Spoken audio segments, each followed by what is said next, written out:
Well, what is this? We found the Tomb of Ice. A coffin of ice built by a father who could not bear his sorrow. The girl encased within the ice bears an expression almost resembling a smile. Etched into a tablet sealed within are the words, "My daughter, may your beauty be eternal." Quite a creepy thing to find up on top of this mountain here in the ice area. Let me show you on the map where I found it, right down here. I was kind of flying up in this area, then I followed the mountain range. But, hey there, fellow gamers. Kevin J Gaming here, giving you some more Skies of Arcadia Legends. In the last part, we took on a bounty fight with the Exodus demons. We took on the rock.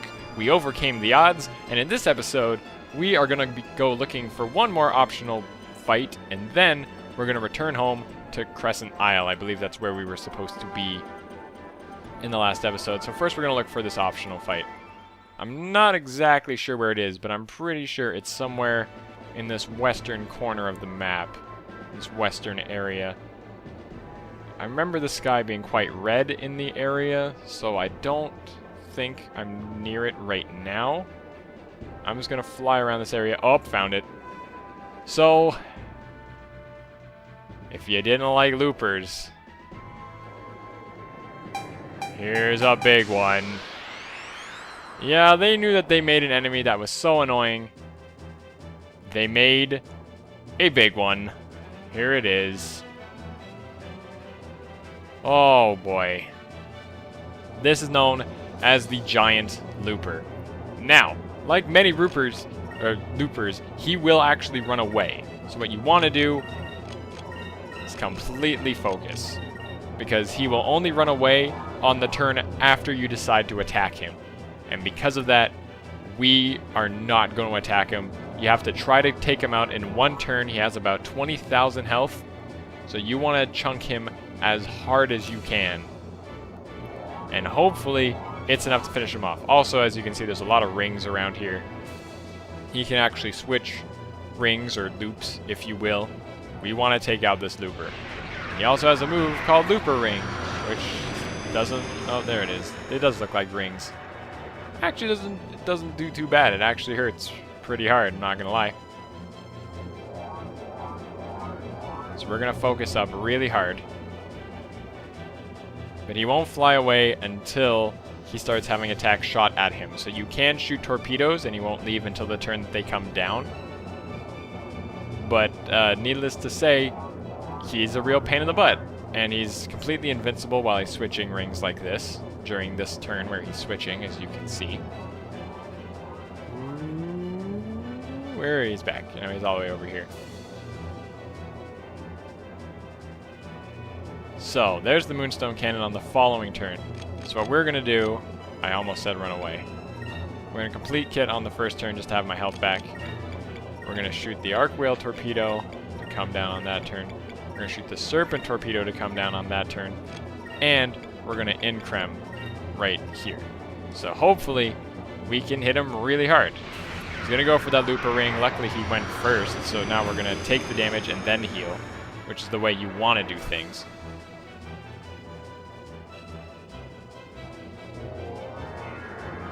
So we're at max health.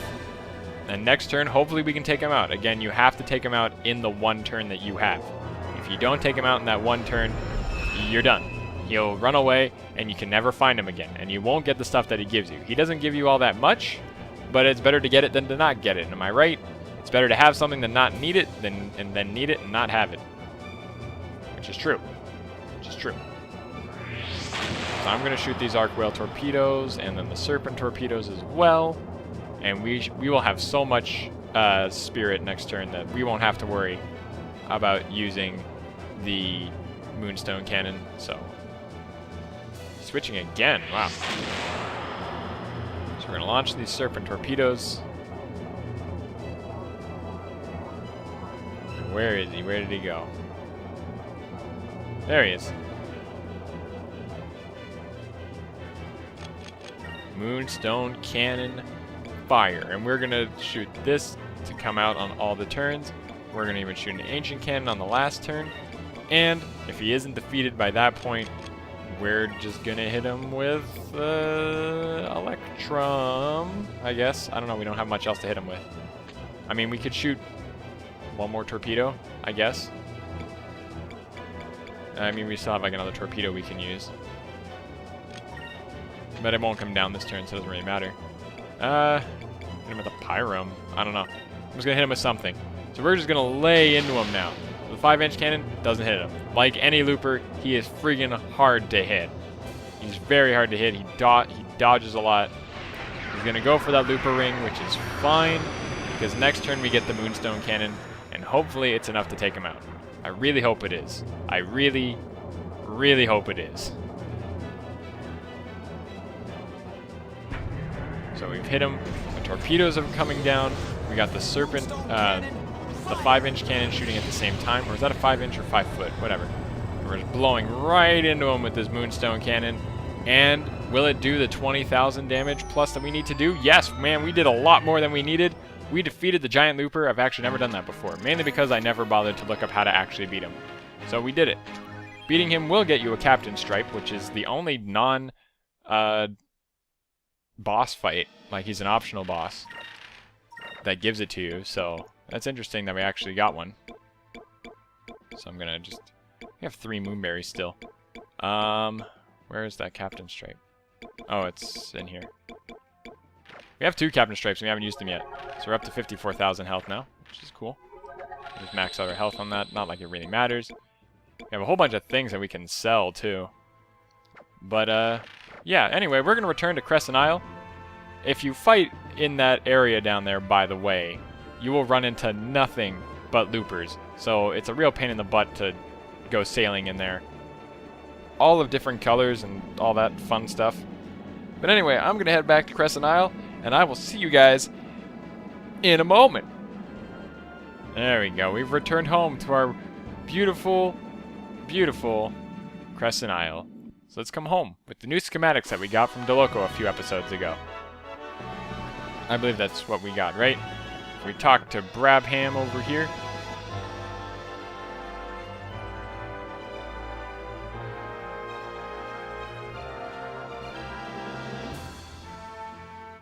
Oh man, he's gonna have a heart attack. What's this? These are plans to enable a ship to... Wait, what's the voice? These are plans to enable a ship to deep sky. Can you use these plans to modify the Delphinus? Darn tootin', but I'll take some time. I can't wait to get started. I can have it done in 10 days. Good. If anyone can do it, it's you. So we gave the ship schematics to Brabham. In light of that, 10 days of work, here we come. Modifications to the Delphinus began on that day. We needed 10 days to finish our preparation. Crescent Isle began to bustle with activity.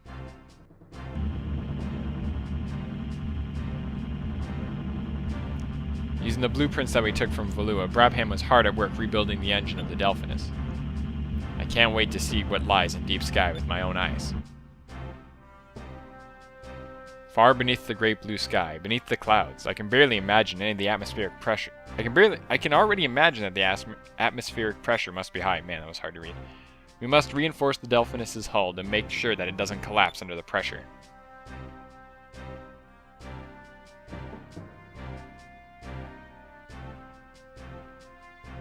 Ever since that day, Enrique began to spend more and more time by himself. Looking back, losing Gregorio must have been the hardest thing Enrique has ever faced. And it's true, he lost his uncle, in a way. And then, on the 10th day, night fell on Crescent Isle. I remember lying awake in my bed for a long time before I finally fell asleep.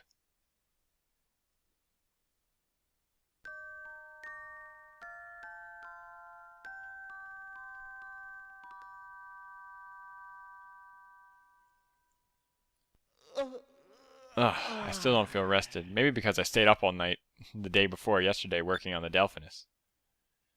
I should head over to the port. If everything went according to schedule, the modifications should be finished by now.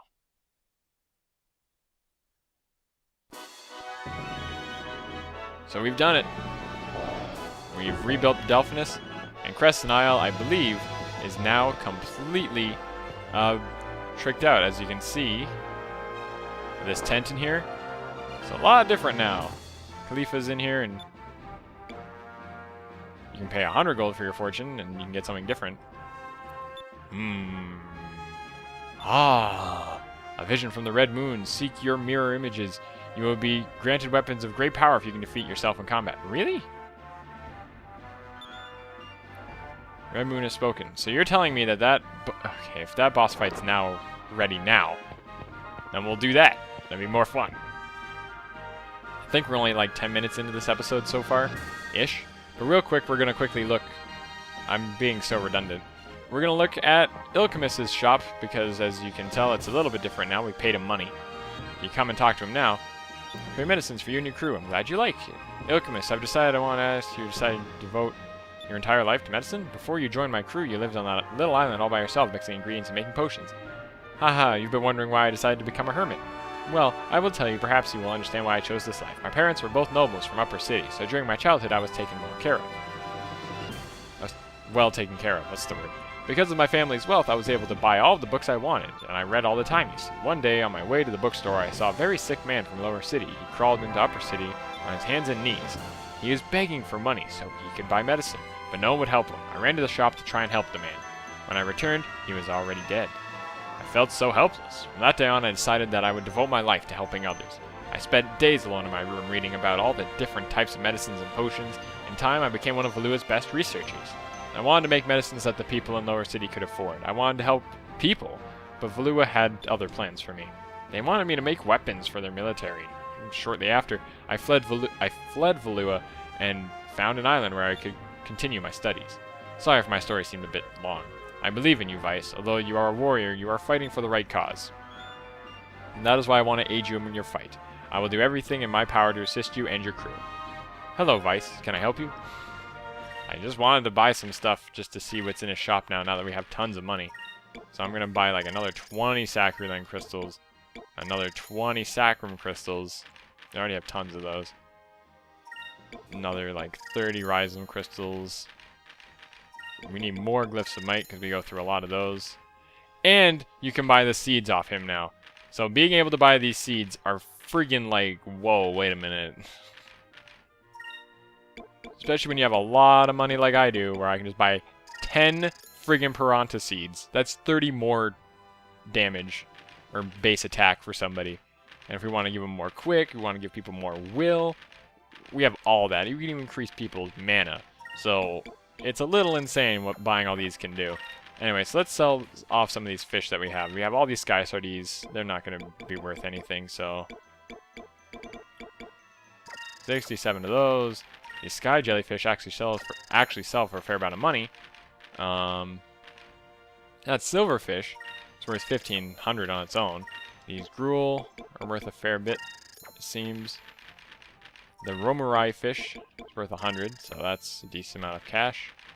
Flying fish are worth nothing. Spiked Sunfish is worth nothing. The Rainbow Gruel is worth 400, which isn't too bad. The Red Sardine is worth 10. The Kite Ray is worth a little bit. The Winter Orb that we got in the Land of Ice, we didn't really sell yet. The Nothrath Eel. Oh, the Stealth Ray wasn't the rare one. Well, I don't know what that rare one was. There we go. And we have the Frost Blade, the Swearin Blade. These two we can sell now, so I'll get rid of them. I know we ended up doing like a lot of this stuff. I gotta check all of those before I sell them. And that wooden doll sells for a bit, although it doesn't give anything, so we'll sell it. And this Hex Shell. Oh, these are the things we got. I gotta check what those do to the ship. But anyway, let's see what these do to the ship, actually. I'm just curious. The air intake increases our dodge and quick. We can't change it for some reason. Heavy armor deck. Well, we can't change it. What? It's really weird. Why would they give us these items if we can't use them, right? Like, oh, the thermal grease we can use. It restores spirit completely. So that's a free... Okay, I get it. That's a, like... What is it? That's an Ore of Valor for ship battles. And the Hex Shell is a barrier against artillery attacks for 1 turn, which is interesting. I don't know when we're going to use that, but okay. I can't complain. Anyway, So, we're gonna head off to Deep Sky. This is not the way out.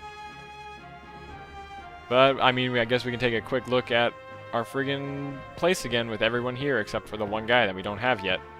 Who, if we can take on the next thing, we'll do that then. If we can take on this fight that I've been hinting at for a while. Let's just get on the ship. I believe the Delphinus is going to look a little bit different after this as well. Just because of the changes we've made. You talk to Brabham real quick. Oh, Captain Vice, we finished modifying Delphinus right on time.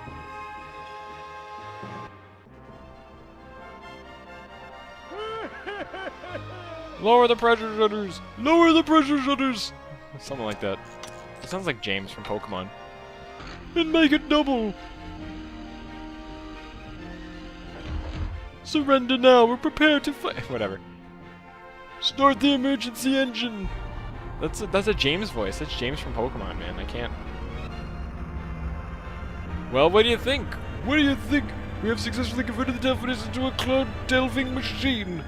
I can't find my old man voice. Good job, Brabham. Now we'll be able to enter Deep Sky. You really are the best. Why, thank you, little lady. Before you go, I heard there's some sort of vortex near Shrine Island. You might be able to submerge through there.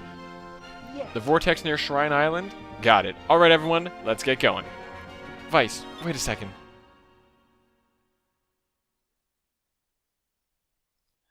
Actually, there's something important that I wanted to talk to you about. I must return to Valua. I cannot travel with you any longer. This will be my last voyage with you aboard the Delphinus. What?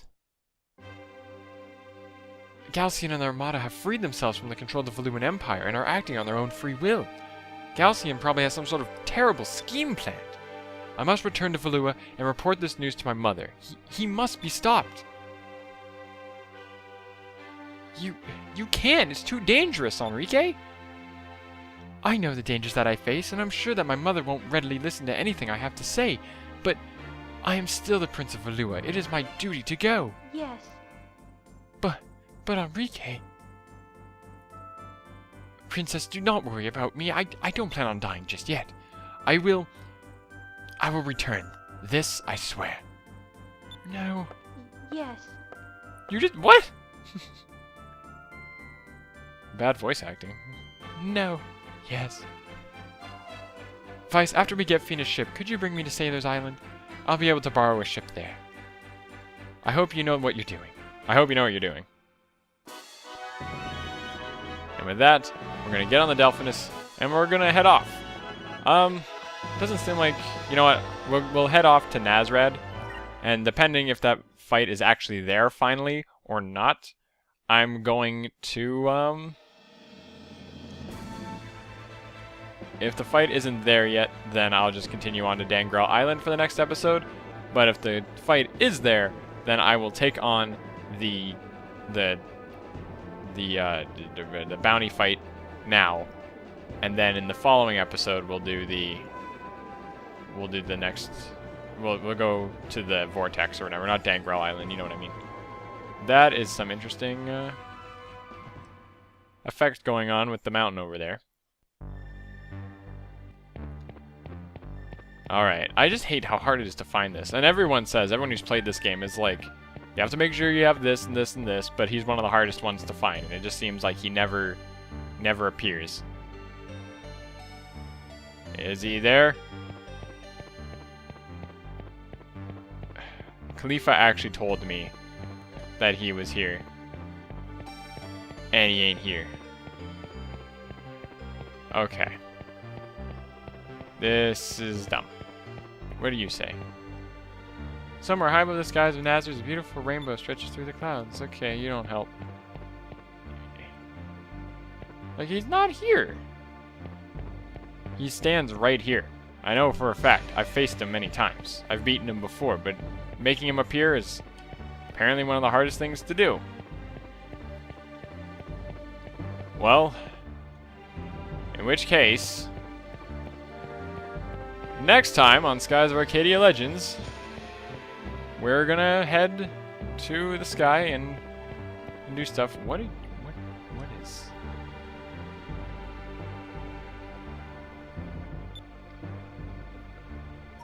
No thanks.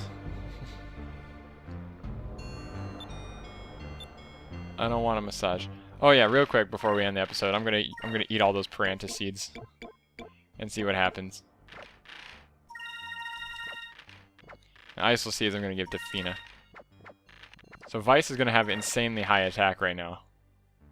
He has a power of 220 compared to Enrique's 145. That is a huge difference. All those Paranta seeds definitely are gonna help us do a lot of damage. Anyway, so this game really does let you buy your way to victory. But anyway, next time on Skies of Arcadia Legends, this has been a really long recording session. But anyway, next time on Skies of Arcadia Legends, we are going to continue on to Deep Sky. I will see you guys all next time. Thank you for tuning in, by the way.